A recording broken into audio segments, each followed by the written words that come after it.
Como habíamos quedado la semana pasada, vamos a la segunda parte del tema de ultrasonografía de pulmón, pleura y diafragma en el paciente crítico. Como estuvimos viendo la primera vez, vimos la evidencia actual, la importancia que ha tenido el enfocar los pacientes asociando a la clínica a todo lo que tiene que ver el point of care, específicamente la parte de pulmón y pleura. Vamos a la segunda parte que nos vamos ya a enfocar en la parte del diafragma, sobre todo en el tema donde más se ha estudiado, que es en la parte del winning respiratorio, como una variable más dentro de la valoración del paciente que va a destete ventilatorio y posteriormente a extubación. Entonces, sin más preámbulos, empecemos la segunda parte de este interesante tema. Juan Camilo. Muchas gracias.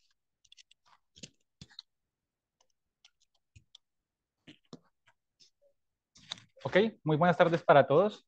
Bienvenidos a la segunda parte de nuestra charla de ultrasonografía de pulmón, pleura y diafragma del paciente crítico.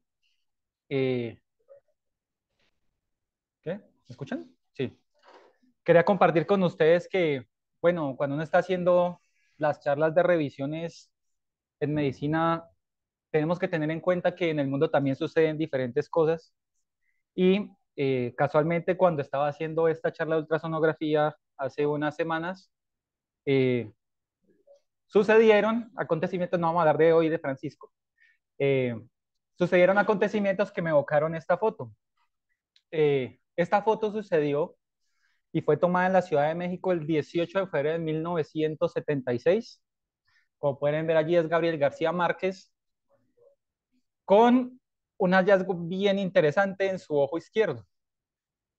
Una persona como él, ganadora de Premio Nobel de Literatura, de las personas que más saben del mundo de esto, ¿alguien se acuerda o tiene más o menos idea de qué sucedió? ¿Quién le propinó probablemente ese contus? Excelente. Mario Vargas Llosa. Entonces, el chisme, pues no el chisme, los datos que hay y la versión oficial es que el motivo por el cual Mario Vargas Llosa le propina el trauma contuso en el ojito a Gabriel García Márquez, ambos se lo llevaron a la tumba. Inclusive en la última entrevista y en la última vez que le preguntaron a Mario Vargas Llosa respecto al motivo, él dice que así como Gabriel García Márquez respetó el secreto por el cual le propinó el puño, él también iba a respetar esto. Pero lo que lo que se manejaba y lo que se maneja en digamos, en la cultura popular es que Mario Vargas Llosa se había separado de su mujer por otra mujer más joven. Y Gabriel García Márquez había hecho un par de comentarios cuando Mario Vargas Llosa pues se da cuenta que quería regresar con su mujer. Entonces el hombre nuevamente intentaba cortejarla y pues Gabriel García Márquez se refería de manera jocosa pues como a esa situación e inclusive lo criticaba pues por realizarlo. Pero no vamos a hablar mal de otro ganador del Premio Nobel de Literatura. El señor Mario Vargas Llosa es y fue un actor peruano, nacido en Arequipa el 28 de marzo de 1936, y el hombre se gana el Premio Nobel de Literatura principalmente por estas dos obras, La ciudad de los perros y Conversaciones en la catedral. Mario Vargas Llosa, como es bien conocido, él tenía una corriente política, digamos, un poco más de izquierda, y en sus historias y en sus relatos y en sus obras, él hace críticas fuertes hacia lo que es el poder político, hacia lo que es la violencia social y hacia cómo la sociedad es permisiva con este tipo de violencia y con la corrupción que hay en el mundo. No les voy a spoilear los libros, pero pues ampliamente recomendados para cuando no estén estudiando cuidado crítico y tengan algo de tiempo. Muy bien, vamos a entrar entonces en materia. Como vamos a hablar hoy de ultrasonografía de diafragma, tenemos que tener en cuenta que el diafragma lo utilizamos anatómicamente como un músculo que nos puede separar lo que es la caja torácica de la región abdominal y en cuidado intensivo y en anatomía hemos visto que su principal función es la ventilación, donde lo que hemos encontrado es que es responsable hasta del 80% de la ventilación y hasta en los pacientes que están sépticos con dificultad respiratoria, se ha visto que el diafragma es el responsable del consumo hasta más del 80% del oxígeno que tenemos en el cuerpo. Y su función es importante porque permite generar un flujo necesario para que los alvéolos entonces se llenen de aire y pueda haber entonces el intercambio gaseoso. Es un músculo ancho, plano, que normalmente mide alrededor de 2 milímetros, realmente es muy delgado, que tiene forma de cúpula y nos va a separar los dos reparos anatómicos que hemos visto anteriormente. En el centro tiene una parte tendinosa que se llama el centro frénico, acordémonos que también es inervado por el nervio frénico y es un músculo que tiene fibras tipo 1 y fibras tipo 2, donde sabemos que unas fibras son desgastables realmente cuando hay mucho estrés debido al que tienen un metabolismo principalmente anaerobio, pero las fibras tipo 2 que tienen un metabolismo más aerobio son fibras que no son desgastables, pero tienen la capacidad de producir menos fuerza. Ahora bien, por su conformación, la contracción que tienen que se une aquí a esta cúpula del centro frénico, permiten al diafragma durante la inspiración descender y como hemos visto esto causa un aumento de las presiones intrapleurales que son negativas, lo que permite que haya un delta de presiones negativos desde la presión atmosférica hasta la presión pulmonar y esto permite entonces la ventilación de los alvéolos. Y vamos a tener en cuenta que no es el único músculo que está relacionado con la ventilación, sino que tenemos otros músculos que, por lo menos a nivel inspiratorio, juegan un papel importante. Entre ellos están los músculos pectorales, los músculos intercostales, el recto abdominal, que es principalmente expiratorio, para tenerlo en cuenta en los pacientes que tienen dificultad respiratoria, y adicionalmente los oblicuos abdominales. Entonces, cuando nosotros intubamos a un paciente y nos llega a la unidad de cuidado intensivo, tenemos que tener en cuenta dos cosas. La primera es la atrofia y la otra es el engrosamiento que sugiera ese diafragma estar más hipertrofiado. Pero cuando hablamos de atrofia, tenemos que tener en cuenta lo siguiente. Lo primero es que tener un diafragma atrofiado, vamos a ver que se relaciona con mayor tiempo de ventilación mecánica, mayor tiempo en la unidad de cuidado intensivo y adicionalmente vamos a encontrar que los pacientes tienen una mayor tasa de complicaciones. Y por el contrario, tenga en cuenta que encontrar un aumento del engrosamiento diafragmático no significa que ese diafragma esté mejor, sino que, por ejemplo, ese diafragma puede estar edematizado o si, por ejemplo, dependiendo desde el punto donde estamos midiendo su engrosamiento, por ejemplo, si tenemos una PIP aumentada, ese diafragma no está en su punto, está en un punto un poco más avanzado de su contracción y podemos encontrarlo un poco más grueso. Entonces, realmente encontrar un aumento del engrosamiento no es un factor protector, como vamos a ver más adelante. Y lo que me indican los estudios es que a medida que pasan los días de los pacientes en ventilación mecánica, se ha encontrado que después del primer día inclusive puede disminuir el engrosamiento diafragmático alrededor del 6 al 7.5% de los pacientes. Y en este estudio que les traigo hoy, entonces, se tenían dos grupos de pacientes. Unos pacientes que iban a endoscopia solamente para el procedimiento y a otros pacientes que estaban en ventilación mecánica y por el motivo por el cual los tuvieron que intubar, llámese cirrosis descompensada o hemorragias de vías digestivas que habían hecho choque, durante su procedimiento pues, de intubación también les hicieron procedimientos endoscópicos. A los que estaban intubados también les tomaron biopsia. ¿Y ellos qué encontraron? Mira lo interesante.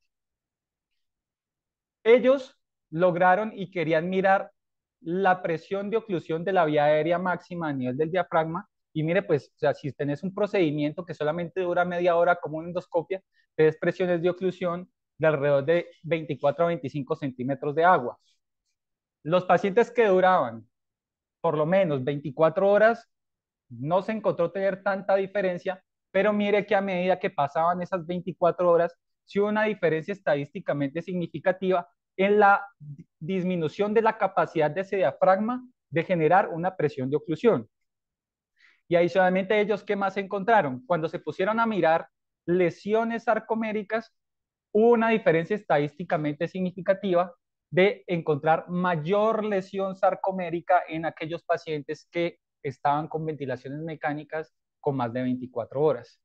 Y a medida que aumentaba el tiempo de duración de la ventilación mecánica en horas, ellos encontraron prácticamente una relación lineal de 0.8, que es muy alta esa correlación estadísticamente significativa de que a medida que estamos más tiempo intubados, el paciente tiene una mayor lesión sarcomérica.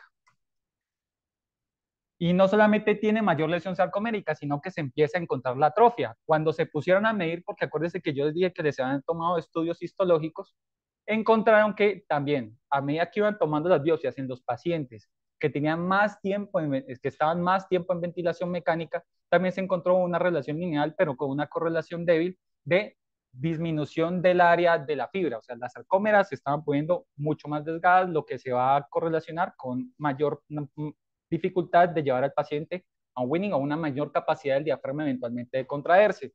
¿Y esto por qué sucede fisiopatológicamente hablando? Se pusieron a mirar inflamación y se pusieron a mirar necrosis y apoptosis. Entonces, como marcadores indirectos, ellos miraron y compararon el grado de ubiquitinación que tenían las proteínas en aquellos pacientes que estaban con ventilación corta versus los que estaban con ventilación mecánica prolongada y encontraron que los pacientes que solamente las primeras 24 horas de intubación tenían menor porcentaje de ubiquitinación y adicionalmente tenían menor concentración de factor de necrosis tumoral capa beta, factor de necrosis capa beta, siendo un marcador de menor inflamación. ¿Y por qué es importante la inflamación a nivel diafragmático? Sabemos que parte de la inflamación y el daño mitocondrial que hay va a aumentar la concentración de radicales libres a nivel citosólico. Los radicales libres los pueden tomar principalmente dos vías. Una, que es la activación de las caspasas y de la calpaína, y las caspasas van a estar ampliamente relacionadas con la activación y la autofagia a través de los proteosomas, y esto va a causar a mayor degradación de las proteínas sarcoméricas, lo que va a llevar eventualmente a una mayor atrofia que tiene, que tiene la sarcómera y que va a tener el diafragma. Y adicionalmente, acuérdese que las caspasas también están ampliamente relacionadas con la necrosis y vamos a tener muerte de esas fibras musculares. ¿Qué es lo que tenemos que tener en cuenta en este tipo de pacientes? Saber qué es lo que está pasando. Entonces, sabemos que hay un daño mitocondrial y sabemos que hay un desorden miofibrilar. Pero hay que tener en cuenta que las noxas que tiene el diafragma en ventilación mecánica o por las diferentes causas que puedan suceder, las tenemos que tener en cuenta. No solamente las relacionadas con la ventilación mecánica según si el paciente es el modo que tengo el paciente, qué tan controlada está y el aporte que le estoy teniendo, versus también el grado de sedación que le estoy teniendo al paciente, factores relacionados con la UCI, con los medicamentos que le estamos poniendo, si le estamos con relajantes musculares o no, si tenemos un paciente y no le calculamos bien los aportes nutricionales que está entrando en malnutrición o que están con ventilación mecánica prolongada que hacen atrofia, o factores asociados a la enfermedad. No es lo mismo estar choqueado a un paciente con sepsis o un paciente con trastornos hidroelectrolíticos, por ejemplo. Ahora bien, quiero mostrarles acá en este slide las principales noces o lo principal que debemos pensar en un paciente que está en ventilación mecánica respecto a la disfunción diafragmática. Acordémonos que existe un bilium sili, que esto es un daño a nivel pulmonar, pero no solamente nos deberíamos centrar entonces en el pulmón. También hay una alteración a nivel diafragmático. ¿Por qué? Porque cuando usted mira, por ejemplo, a un paciente que usted le tenga excesiva asistencia del ventilador, que lo tengamos muy dormido, con RAS de -5 por mucho tiempo, con relajación muscular por mucho tiempo, sin necesitarlo, usted encuentra que la carga que tiene que hacer ese diafragma para ventilar es muy baja. Como esta carga está disminuida, es insuficiente, hay atrofia por desuso muscular a nivel diafragmático y esto va a llevar eventualmente entonces a la disfunción diafragmática. Si por el contrario nos vamos al otro lado, resulta que no lo tenemos lo suficientemente sedado, pero el paciente está intranquilo, no está cómodo con esa sedación, el paciente está disparando por él mismo, está haciendo disparos inefectivos y o adicionalmente el paciente no está preparado para el modo ventilatorio que le estamos teniendo, esto va a causar el aumento de la carga que tiene que hacer ese diafragma, esto va a causar el aumento del estrés a nivel diafragmático y esto va a llevar a lesión para el aumento de las cargas por miotrauma, lo que lo va a llevar entonces a una disfunción principalmente. Entonces, tenemos que ser muy juiciosos y muy sensibles con el grado de sedación que necesita el paciente y con los modos ventilatorios en los que lo estamos sometiendo. Con base en lo anterior, entonces, hemos visto que existe una correlación directa entre la duración de la ventilación mecánica y el grado de atrofia. Bien, y este grado de atrofia está ampliamente relacionado con disfunción diafragmática inducida por la ventilación mecánica, que es lo que venimos hablando, y esta disfunción viene siendo dada por un deterioro en la reserva contráctil del diafragma. ¿Y en qué se traduce ese deterioro contráctil de la reserva del diafragma? Entonces, se va a retrasar o va a llevar a un fracaso o un aumento del tiempo de winning ventilatorio, va a prolongar la necesidad de asistencia mecánica ventilatoria y adicionalmente me va a llevar al paciente a estar más tiempo en la unidad de cuidado intensivo. Pero entonces, pues realmente, ¿cómo hacemos para mirar y medir y lograr objetivizar esa disfunción diafragmática? Con una de las metas es, o una de las herramientas que tenemos es la ultrasonografía de diafragma. La podemos utilizar los tres tipos de transductores, pero hay que saber para qué los vamos a utilizar.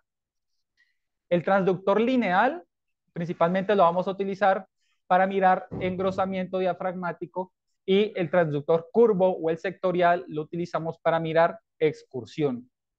¿Qué tenemos que mirar cuando vamos a evaluar un diafragma? Lo primero es la anatomía.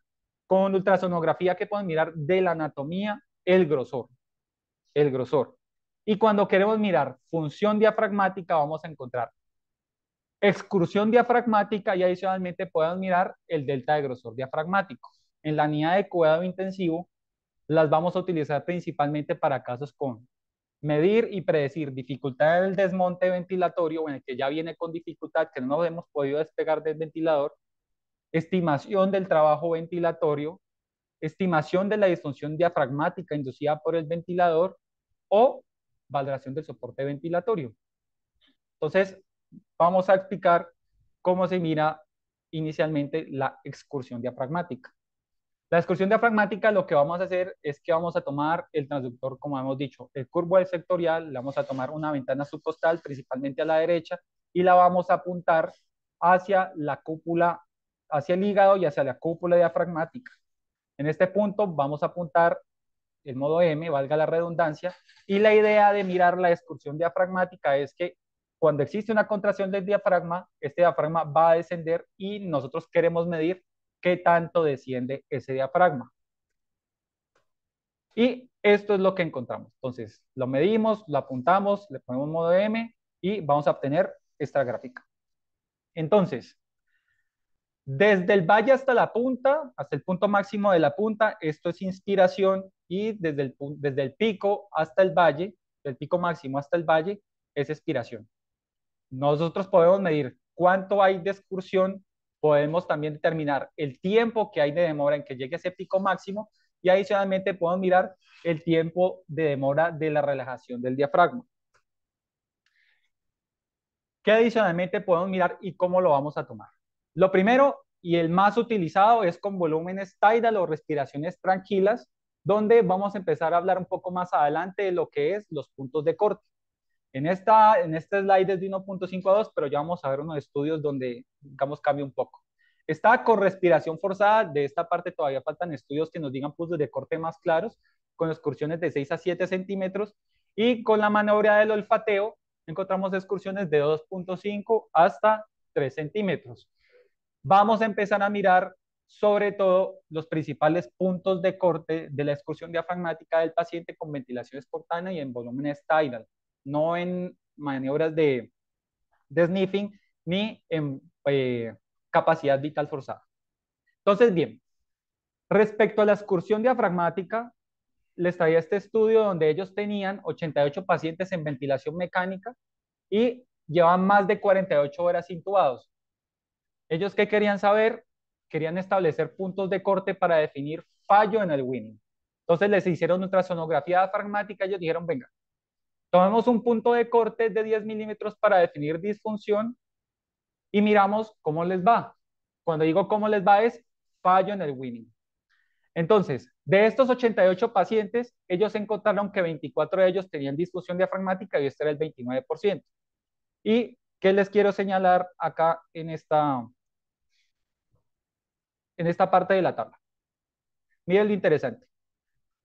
Cuando los pacientes tenían disfunción diafragmática, tenían un mayor tiempo total de ventilación mecánica comparados con aquellos pacientes que no tenían disfunción.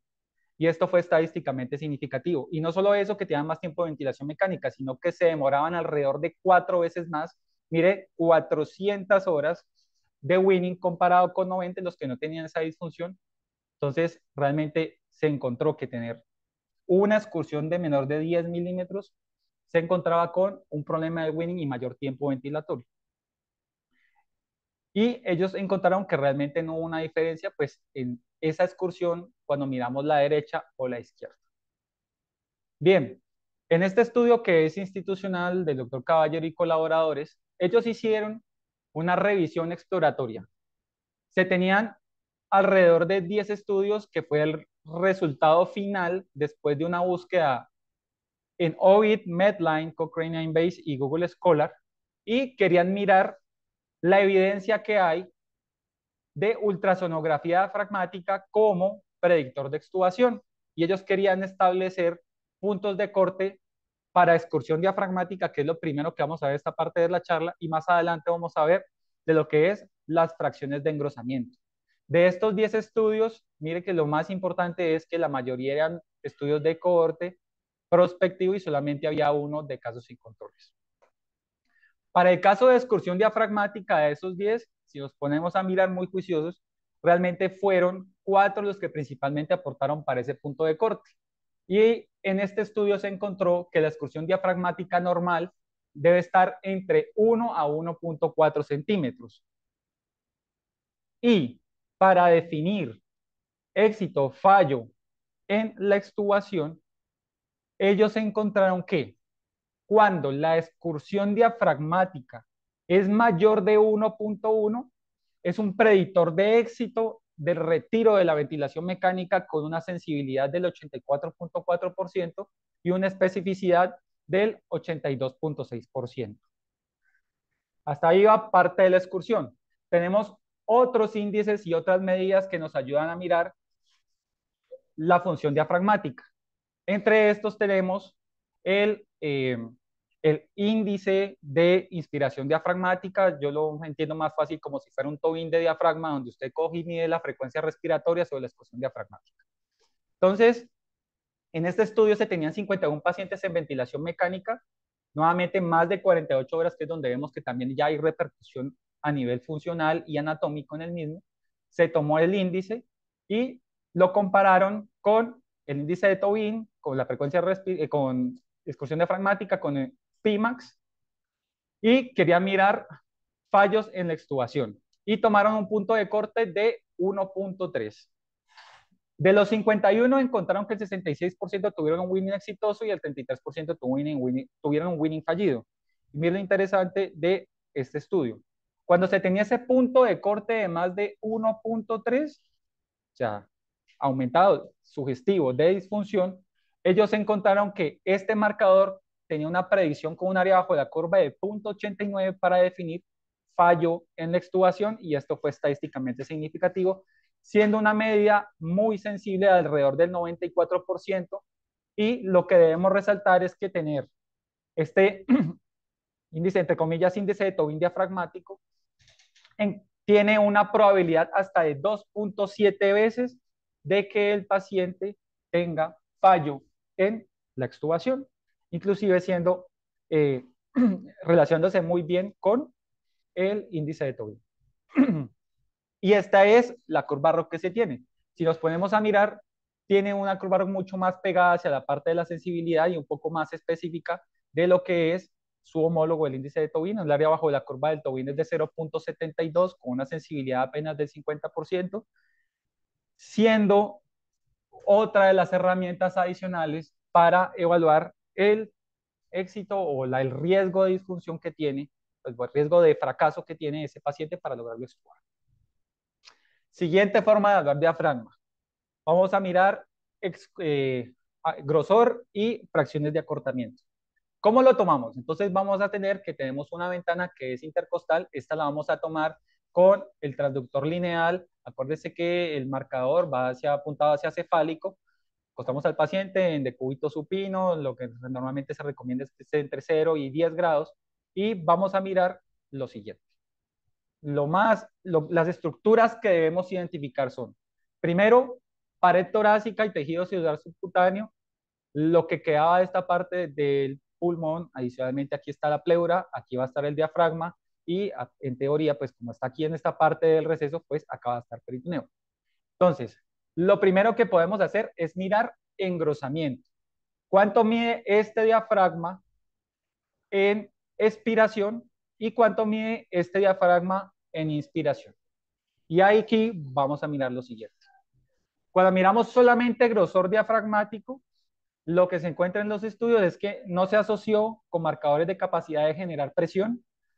Segundo, no se asoció con desenlaces al retiro del ventilador. La disminución del grosor puede sugerir atrofia o dependiendo del momento de la ventilación mecánica que usted lo esté midiendo. Y la atrofia es uno de los varios marcadores de disfunción. Lo que sí se ha encontrado y donde hay más evidencia es en la fracción de engrosamiento diafragmático, que nos ofrece una medida más fisiológica de cómo está funcionando ese diafragma.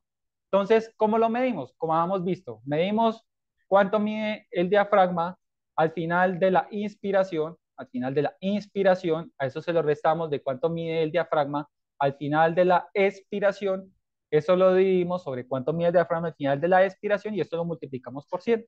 Y ese porcentaje sí me va a mí a generar datos importantes respecto al éxito que tiene el paciente respecto a el WIN ventilatorio, como vamos a ver en los siguientes estudios. Los valores normales, vamos a encontrar que la diferente literatura va a poner puntos de corte diferentes. Entonces, en esta parte, que vemos que está del 20 al 36%.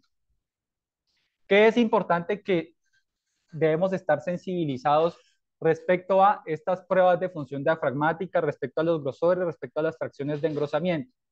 Mire que dependiendo de la presión soporte en la que usted mida y tome estos parámetros, usted puede encontrar que ese grosor diafragmático es diferente. Ahora mire por ejemplo este paciente.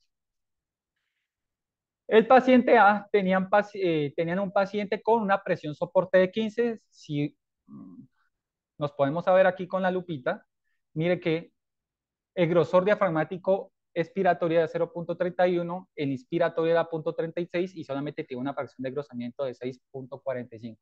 Muy bajito. Si uno dice este paciente de entrada, ¿nos vamos a meter a estudiarlo? No. Pero tenga en cuenta pues, que en este estudio tenían presión de soporte realmente de 15. Ahora mire qué pasa cuando al paciente lo bajaron a presión de soportes de 8. Tenían este grosor de 0.37, al final de la expiración el inspiratorio lo aumentó hasta 0.44 y mire que ya esa fracción del engrosamiento está en el 19%. O sea, hasta ahí uno puede decir, bueno, el paciente, yo me podría medir, o podríamos pensar en que este paciente eventualmente lo podríamos lograr extubar con una mayor probabilidad de éxito y cuando inclusive disminuimos aún más esa presión de soporte, se encontró que en el paciente encontraban esas fracciones de engrosamiento hasta alrededor del 61%. Entonces, por eso es que me estaba refiriendo a que las fracciones de engrosamiento de estas pruebas diafragmáticas los tenemos que tomar siempre teniendo en cuenta en el modo ventilatorio que tengamos al paciente. Cuando digo modo ventilatorio es en la PIP que le estamos poniendo y adicionalmente en las presiones de soporte que le estamos teniendo en el paciente. O esa es la evolución de un paciente que arrancó el proceso hasta que le bajaron el soporte. Exacto, sí. Ellos querían mirar cuánto estaba con soporte. Ese estudio fue realmente, lo querían titular. Le pusieron elevado y le fueron reduciendo y querían mirar realmente cómo cambiaba. Pero o sea, no pasó tiempo entre el que el paciente estuvo en presión de soporte de 15 a presión de soporte de 8. Simplemente quería mirar cómo se comportaba esa fracción de engrosamiento de diafragma. Bien, ahora en este estudio de ventilación mecánica en pacientes intubados, ellos querían mirar, se tenían 211 pacientes intubados, fue estudio observacional prospectivo, un estudio que midió varias cosas, y midieron dos cosas. Primero, grosor y midieron fracción de engrosamiento. Cuando miraban al grosor, ellos querían observar caída en el 10% del grosor que tenían, los que no les cambiaba el 10%, o los que le aumentaban más del 10% del grosor diafragmático. Y adicionalmente compararon fracciones de engrosamiento. Miren lo interesante del estudio. Ellos querían mirar la probabilidad que tenían los pacientes de poderlos llevar a extubar. Entonces, en este estudio ellos encontraron que aquellos pacientes que tenían atrofia y caída de más del 10% de ese grosor diafragmático, tenían alrededor de el 31% de probabilidad de tener problemas o pues de caída y la probabilidad de poder ser extubados. Cuando inclusive encontraban que tenían un aumento del engrosamiento de más del 10%, se encontraba que esto era del 19% la caída del beneficio, pero tenga en cuenta que eso está pasando el intervalo de confianza, por lo que podría ser una sugestión numérica, pero no obligatoriamente, en este punto no se encontraba una significancia estadística. Y cuando se pusieron a comparar ahora sí los grupos respecto a atrofia del más del 10%, o sea, caída del engrosamiento de un más de 10% versus no tener ningún cambio, tenemos que los pacientes duraron mayor tiempo en unidad de cuidado intensivo, mayor tiempo en la admisión al hospital, mayor tiempo hospitalizados, 3 veces más el riesgo de tener complicaciones, y estas complicaciones se traducían que se tenían que reintubar más, se tenían que ser llevados a traqueostomía y adicionalmente duraban más de 14 días en ventilación mecánica. Cosa que también se sugería con aumento del engrosamiento, pero pues eran solamente recomendaciones numéricas dado pues el paso de los intervalos de confianza que se tenían. El siguiente punto que encontró este estudio fue el siguiente. El que se iba a morir, se moría. Muerte a los 21 días, independientemente de si se engrosaban o no, el que se iba a morir se moría y no encontraron diferencia en ellos. Y esto ellos lo atribuyeron al motivo por el que los llevó a la ventilación mecánica y no a su atrofia diafragmática o a tener una ventilación mecánica prolongada. Pero en los pacientes que sobrevivieron, miren lo interesante, a medida que estaba el seguimiento a través de los días, encontraron que los pacientes que sobrevivieron y no tenían un cambio ni en atrofia ni en aumento del engrosamiento del más del 10%, se extubaban mucho más fácil y se extubaban estadísticamente significativamente más pacientes comparados con los que se atrofiaban más del 10% o los que, si, entre comillas, les aumentaba el grosor más del 10%. Ahora, cuando miramos fracciones de engrosamiento, ellos encontraron que del 10 al 30% de los pacientes duraban menor tiempo en ventilación mecánica. Cuando usted tenía esas caídas por debajo de esas fracciones de engrosamiento, por debajo del 15%, tenían un índice de duración ajustado de 1.42, o sea, mucho más tiempo en tiempo de ventilación mecánica, pero cuando usted se pueda mirar, por ejemplo, en las cajas y bigotes, cuando era más del 10%, pues realmente, nuevamente, pues ellos encontraron que era solamente numérico y no podían recomendarlo per se por el poder estadístico. En resumen, ellos dicen que el desarrollo progresivo de atrofia diafragmática durante la ventilación mecánica predice ventilaciones mecánicas prolongadas e incrementa el riesgo de complicaciones en pacientes con falla respiratoria. Y adicionalmente, esto era para atrofia, pero resultados similares se encontraron a aquellos pacientes que tienen aumento de esas fracciones de engrosamiento, y nuestros esfuerzos deben ser centrados en prevenir y tratar la atrofia diafragmática o el incremento de esos engrosamientos. También prevenir ese incremento del engrosamiento también puede significar mejores resultados a los pacientes que están con falla respiratoria. El siguiente punto es, hablando un poco más de las fracciones de engrosamiento, cuando se toman puntos de corte, mire, inclusive elevado, yo les he dicho del 20 hasta el 36%, pero cuando usted toma un punto para allá bien arriba del 30%, cuando usted va a predecir éxito en extubación, pues realmente ellos en este estudio encontraron que tener un punto de corte de más del 30% tenía un área bajo la curva muy buena de 0.79 y una sensibilidad de 88% de éxito de que el paciente va a hacer lograr, pues lo vamos a lograr extubar exitosamente. Esto es respecto a las fracciones de engrosamiento.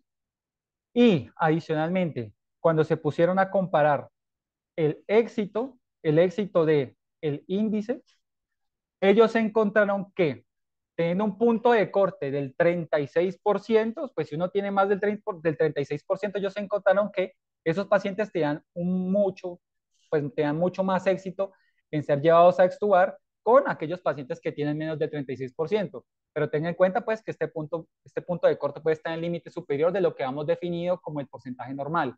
Entonces, pues sí, tener más de 36 es muy bueno, pero pues realmente estamos en esa área gris donde quisiéramos tener un punto de corte un poco más bajo para poderlo definir.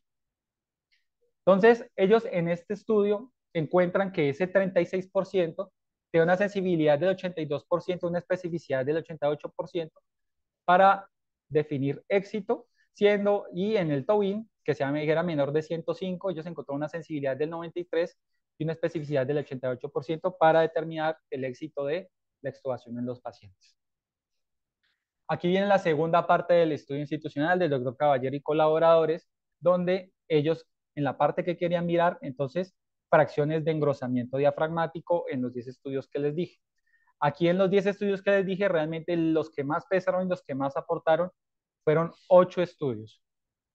Lo que se logró rescatar de esos 8 estudios, entonces en total de los 10 que sí pudieron aportar parte a la evidencia, ellos definen que esa fracción de engrosamiento, lo normal, debe estar entre el 29 al 36%. Y encontraron específicamente lo siguiente. El punto de corte durante pruebas de respiración espontánea, si tenemos una fracción de engrosamiento menor del 30%, vamos a encontrar una probabilidad de fracaso con una sensibilidad de extubación, con una sensibilidad del 88% y una especificidad del 82.6%.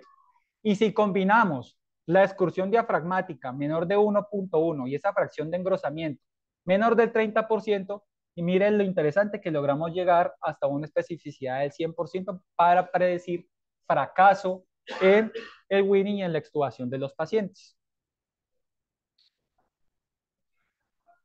Esto es fracciones de engrosamiento.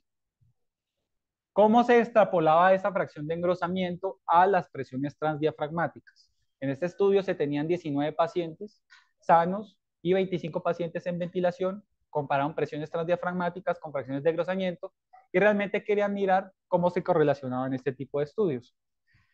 Y miren lo interesante. Cuando miramos los cambios en la presión transdiafragmática en el paciente que está sano y en ventilación espontánea, mire que eso es demasiado variable, le llega de 40 hasta alrededor de 5.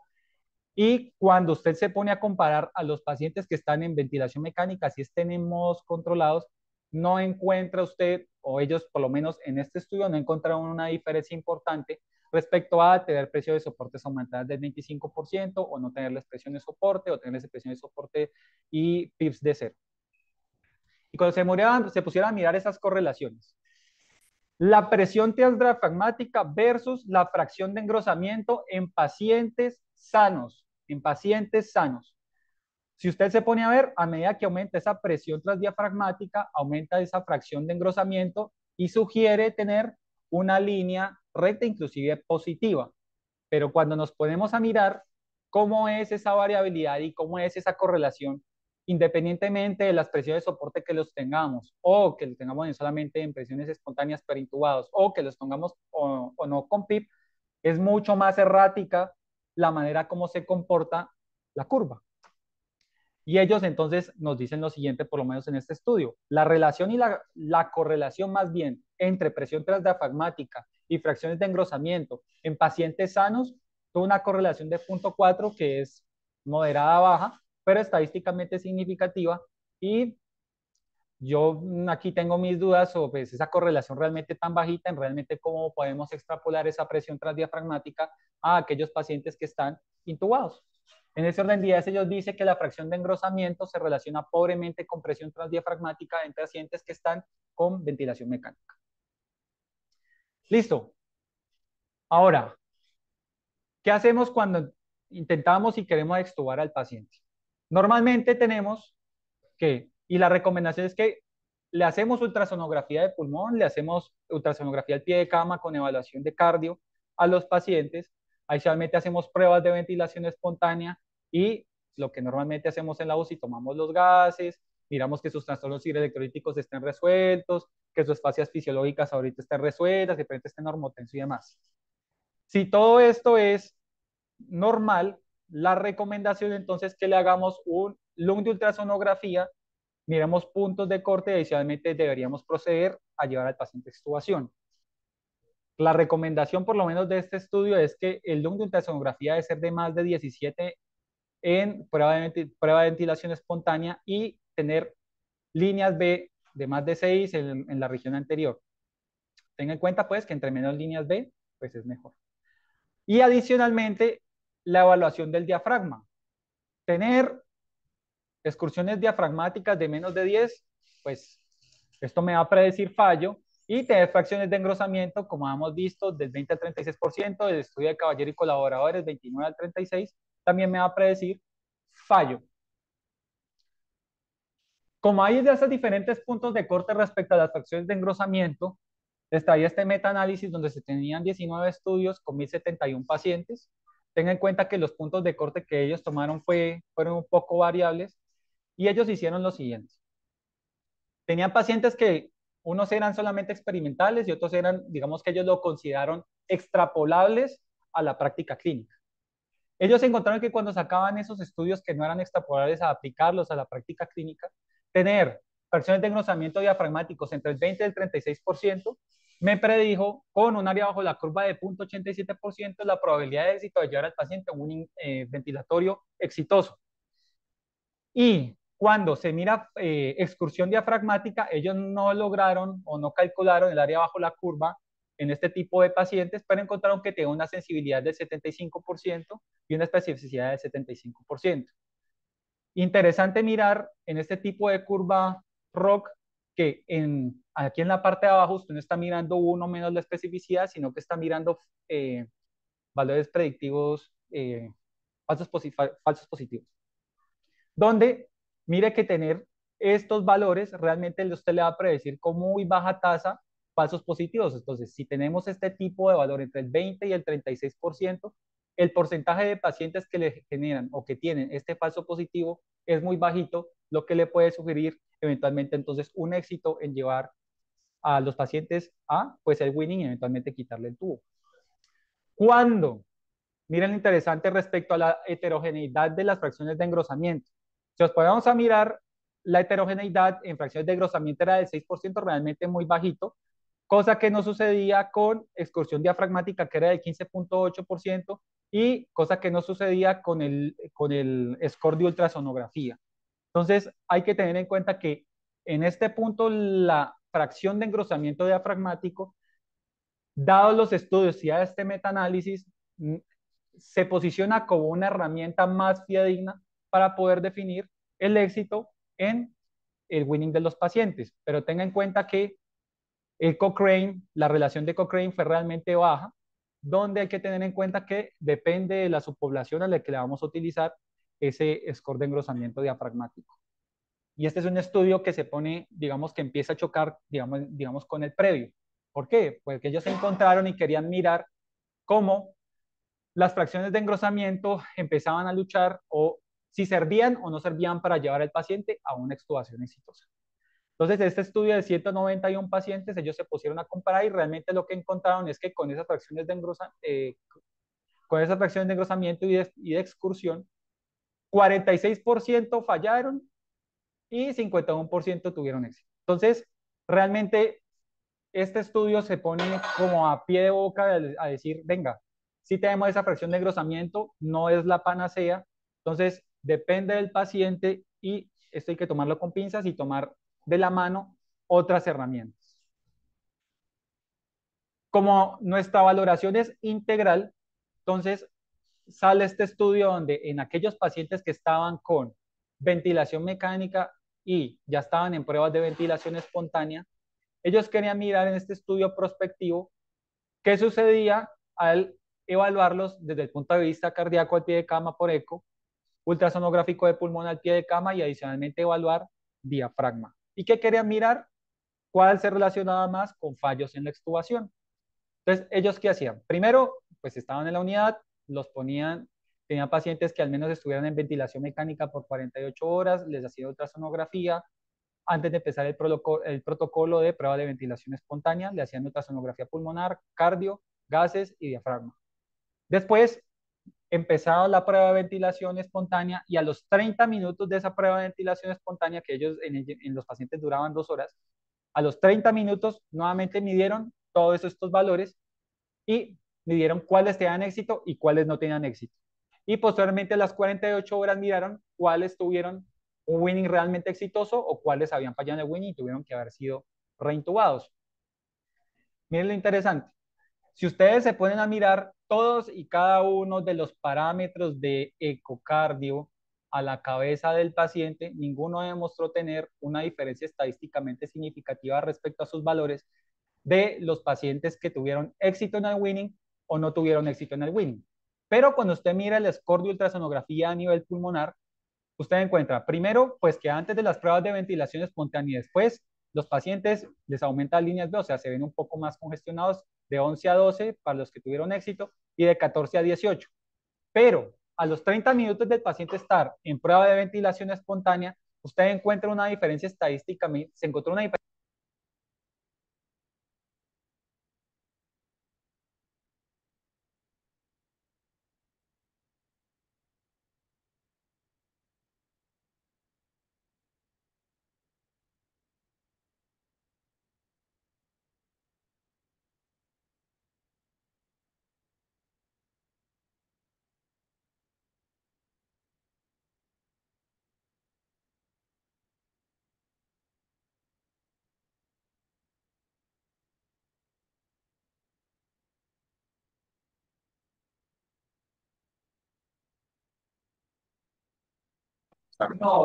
Disculpa, se te fue el sonido. No se está oyendo aquí en el Zoom.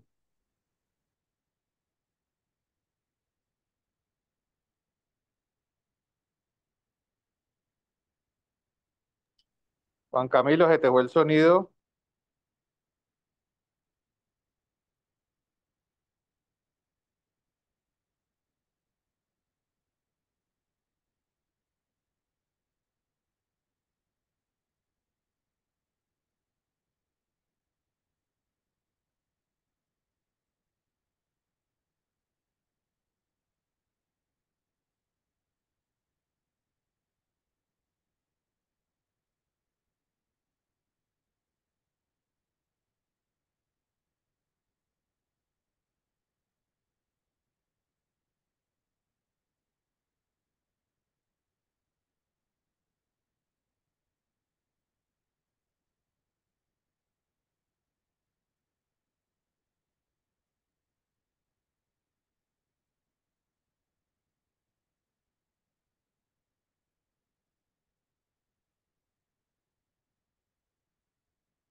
Hola, Oli, hola. Hola Juan Camilo, Sonido, sonido, hola. Sí, lleva como ya. 6 diapositivas que se le fue el sonido. Juan Camilo, atrás, desde ahí. Ah, no, pues, toma. Hola, buenas. Sí, desde ahí. ¿Dónde quedamos? Espérate. Eh, una, dos, tres, cuatro. ¿Eh?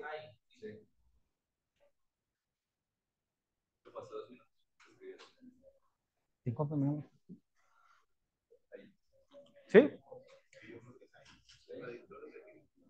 Bueno, lo que les decía en este slide es que querían mirar cada una de las variables de las que hemos hablado, cómo se relacionaban respecto a las pruebas de ventilación espontánea y fallo en el Winning inicial a las 24, 48, 72, 120 y 168 horas, donde dependiendo de la variable y dependiendo del número de estudios, ellos le atribuían un peso a la evidencia respecto a la probabilidad de éxito o no de la extubación en estos pacientes. Entonces, acá en este gráfico tenemos fallo en la ventilación espontánea, fallo en el Winning, fallo en la extubación a las 48 horas, que ellos acá lo definían inclusive como temprano, otros autores lo definen en las primeras 24 horas y otros definían fallo en las 168 horas. Cuando se ponían a mirar líneas B, como hablábamos en la charla anterior, ellos encontraron que estaba ampliamente relacionado con falla en prueba de ventilación espontánea y adicionalmente fallo en la extubación a las 48 horas. El score de ultrasonografía había fallo en el Winning y fallo en la extubación a las 48 horas. Y cuando nos poníamos a mirar las otras variables, sobre todo de diafragma, frecuencia respiratoria sobre fracción de engrosamiento diafragmático, estaba ampliamente relacionado con falla en la extubación a las 48 horas, excursión diafragmática casualmente estaba no solamente en el fallo del Winning, sino en las 48 a las 168 horas, frecuencia respiratoria sobre excursión diafragmática con fallo en la extubación a las 168 horas o a las 48 horas, que es un marcador un poco más tardío.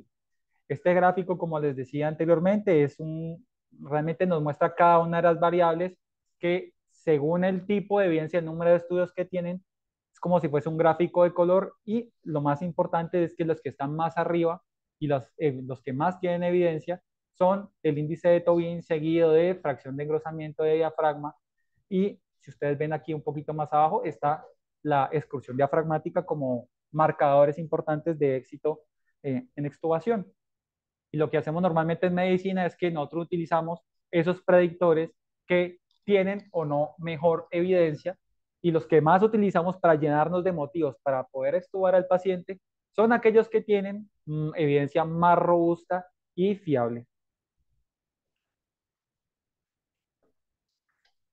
Bueno, respecto a la fracción de engrosamiento, encontramos entonces que está entre un rango, unos hablan del 20 al 36, otros del 29 al 36, entonces estudian entonces del 30 al 36, pero tiene un buen rendimiento respecto a predecir el diagnóstico, a predecir el éxito en extubación de los pacientes. Los resultados son conflictivos, como vimos anteriormente, sobre todo por el tipo de medición de ultrasonografía, definición de la falla en la extubación. Unos saben que es 24 horas, otros que es 48 horas. Se necesitan más estudios y protocolos que estén un poco más estandarizados y tenga en cuenta que nunca nos vamos a basar en un solo predictor, pues para llenarnos de motivos de poder llevar a este paciente a un winning exitoso. ¿Hacia dónde va la tecnología y hacia dónde va la ultrasonografía? Han llegado sistemas donde lo que se hace es que se marcan los músculos, sobre todo el diafragma, y se pueden marcar los músculos intercostales, donde miran la capacidad de deformación que tienen, sobre todo el diafragma, para predecir éxito en extubación. Tengan en cuenta que esa fracción de engrosamiento se mira que realmente es qué tan grosso está, pero no se mide exactamente dos puntos específicos del sarcómero del músculo durante el tiempo. Esto es muy difícil de medir. Entonces, este estudio, o por lo menos ese tipo de estudios, me ofrece la capacidad de mirar qué tanto se deforma ese diafragma. Y esta deformación se ha encontrado que se relaciona alrededor de 0,72 con la presión transdiafragmática, inclusive con la energía que está teniendo el diafragma. Ahora, otra de las pruebas que hay están el Doppler tisular, donde se ha encontrado que el Doppler tisular lo que me mide a mí es cuantificación de velocidad del movimiento, me mira imágenes, se va dando excursión del diafragma en modo B, y esto me ayuda a mí a medir y a evaluar la contractilidad cómo está alterada. Entonces, si nosotros podemos sacar un BTI en cardio como la integral de la velocidad tiempo, también en diafragma se está sugiriendo algo similar.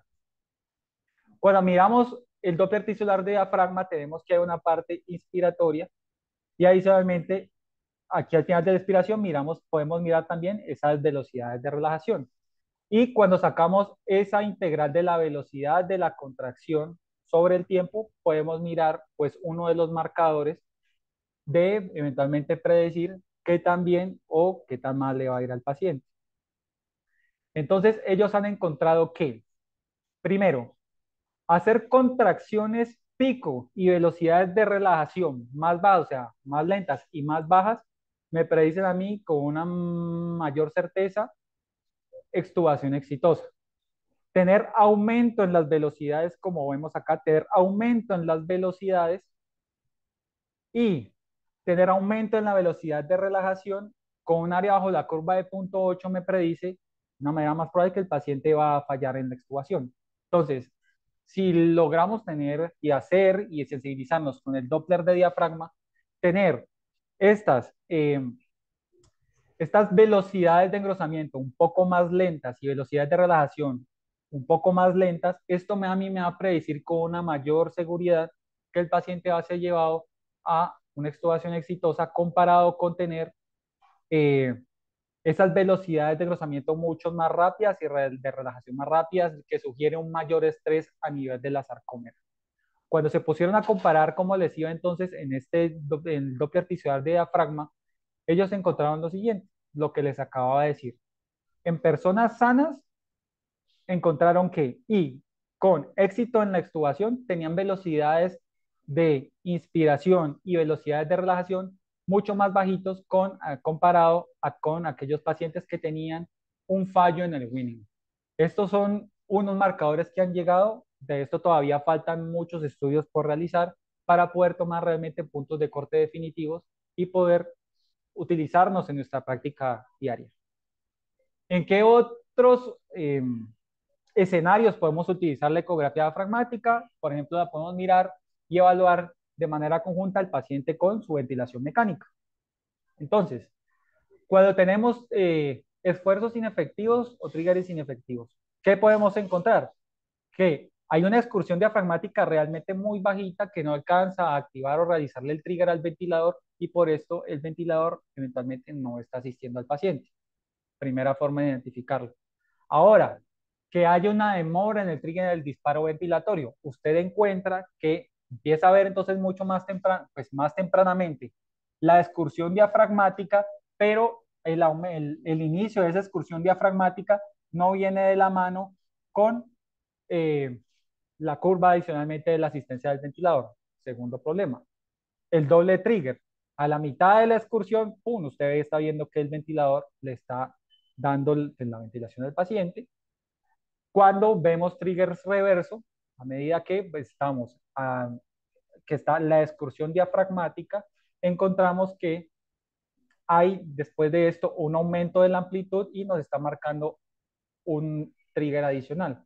Y cuando vemos un autodisparo, no encontramos ningún grado de excursión diafragmática y vemos que entonces que hay asistencia del ventilador. ¿Qué vamos a hacer después de todo lo que hemos hablado en las últimas 2 semanas? Parte del papel que tiene entonces la ultrasonografía en cuando vamos a llevar al paciente al winning ventilatorio, lo primero es que debemos mirar cómo está la vía aérea, el score de aireación y adicionalmente que no hayan derrames pleurales. vamos a hacer el score de diafragma, vamos a hacer el score de pulmonar y adicionalmente vamos a descartar que no hayan esos derrames pleurales que me van a llevar a mí al paciente a que tenga dificultad respiratoria y no lo vaya a lograr extubar con éxito. También vamos a mirar causas que vayan a hacer que ese diafragma no tenga una excursión adecuada. Así, quizá, causas que tengan aumento de la presión intraabdominal que no vayan a permitir que el diafragma descienda, lo que va a significar que el paciente entonces va a tener un fallo en el winning. Recomiendan adicionalmente hacer ecocardiografía a la cabecera del paciente, nuevamente los puntos que necesitamos en unidad de cuidado intensivo. Posteriormente, la recomendación es evaluación del diafragma, mirada de engrosamiento, fracción de engrosamiento, excursiones diafragmáticas y otro de los puntos que están empezando a recomendar es evaluación de los otros músculos respiratorios. ¿Por qué? Porque si yo veo que hay un aumento del trabajo o un aumento en la actividad de los músculos accesorios de la ventilación, me predice a mí que el paciente está teniendo que utilizar entonces esos músculos accesorios y no solamente el diafragma, entonces que el paciente está distresado para poder llevar, distresado que tiene dificultad respiratoria o que ese diafragma no le está funcionando adecuadamente para poderlo llevar a una extubación exitosa. Como mensajes para llevar a su almuerzo el día de hoy, al turno, el fin de semana.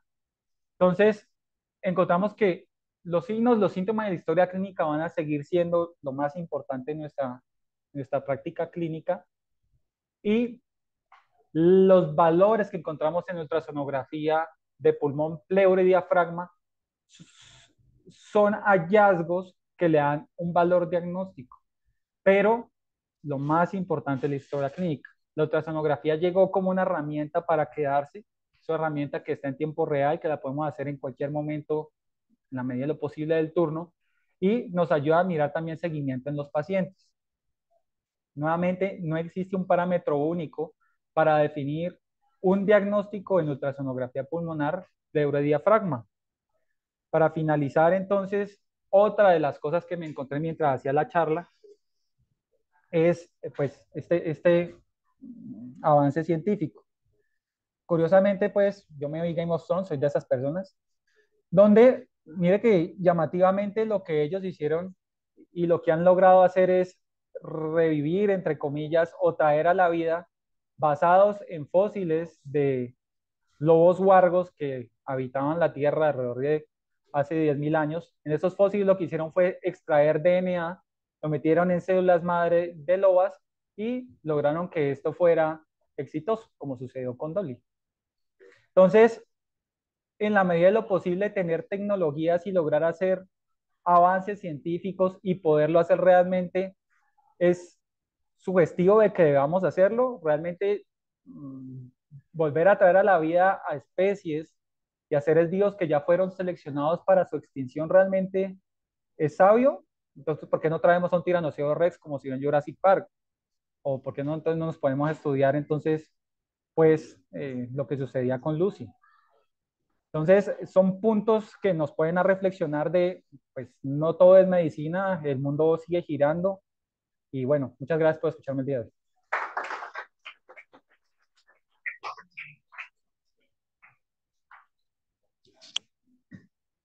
hoy. Juan Carlos, gracias por la revisión. Juan Camilo, eh, si alguien tiene algún comentario, alguna pregunta, algo que quiera comentar, los residentes, los especialistas, los profesores, con respecto a un tema muy interesante, porque el destete ventilador, intubar es fácil, extubar es muy difícil, no es para nada fácil. Y muchas veces, desafortunadamente, ampliamos los, o sea, enfermamos mucho más a veces los pacientes cuando nos demoramos en el destete ventilatorio y nos da miedo asumir un destete ventilatorio. Creemos que vamos a fracasar y lo peor que puede pasar es que tengamos que reintubar un paciente. Lo que sí tenemos que tener seguro y tenemos que estar convencidos es que cuando usted decida extubar un paciente, tiene que cumplir esta diapositiva importante que ha colocado Juan antes de terminar, y era, usted tiene que cumplir con unos parámetros cardiovasculares, respiratorios y de esfera mental que le permitan ofrecer un winning de manera segura. Para el winning de manera segura es muy importante estar convencidos de que no solamente los gases, la mecánica respiratoria y el manejo de secreciones, por decirlo así, estén en relación con esto, sino que también una muy buena medida es el principal músculo respiratorio, tenerlo evaluado, documentado y si tiene alguna alteración, resolverla previamente al proceso.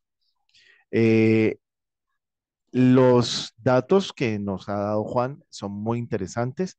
Los hallazgos de la bibliografía mundial pues hablan de unos valores. Lo que se ha encontrado acá son unos valores un poquito más amplios y esto es lo que podemos aplicar nosotros. Y este proceso, acuérdense que se hizo durante algunos años, en los últimos años que hemos tenido, incluso una pandemia respiratoria que nos va seguramente a afectar el resultado de algunos estudios, análisis y que todavía hay algunos que incluyen pacientes de la pandemia. El dispositivo lo tenemos, el conocimiento lo tenemos y no es sino adecuarlo y ponerlo en funcionamiento como parte, así como tomamos gases arteriales, hagámosle a los pacientes en winning respiratorio, hagámosle en winning ventilatorio, hagámosles una ecografía, así como queremos ver un pocus cardíaco, hagamos un pulmonar y hagamos una ecografía pocus del diafragma que nos ayude por lo menos a decir, estamos bien, no estamos bien, vamos a resolver esto antes de que las cosas sucedan o empeore la situación o que tengamos o que fracase un paciente. Eh, muy buena la revisión, Juan. Eh, perfecto. Se puede inferir usar este protocolo en pacientes geriátricos, entendiendo sus cambios fisiológicos en su estructura ósea torácica, función pulmonar y enfermedades pulmonares de base.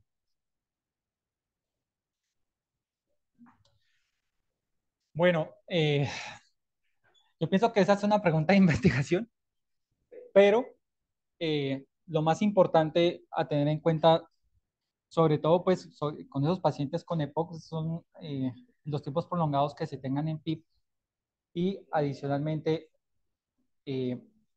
a medida que pasa el tiempo, independientemente, por lo menos lo que encontraron los estudios con esa fracción de atrofia, no se tenía como un punto de corte, no encontraron una diferencia en el grado de atrofia que tenían los pacientes que no eran adultos mayores comparados con los que eran adultos jóvenes, pues.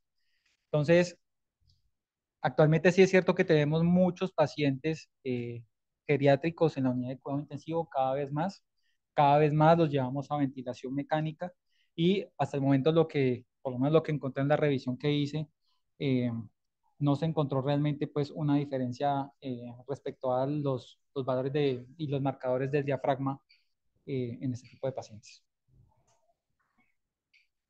¿Alguien quiere hacer un comentario adicional? Mi querido doctor. Bueno, muy buenas tardes. Primero felicitar a Juan Camilo. Yo creo que la revisión tanto de hace 15 días como de hoy han sido bastante nutridas. Cabe aclarar varias cositas, más que aclarar no porque no quedaran claras, sino que son bastante objetivas en el contexto de la valoración diafragmática y sobre todo en el winning ventilatorio.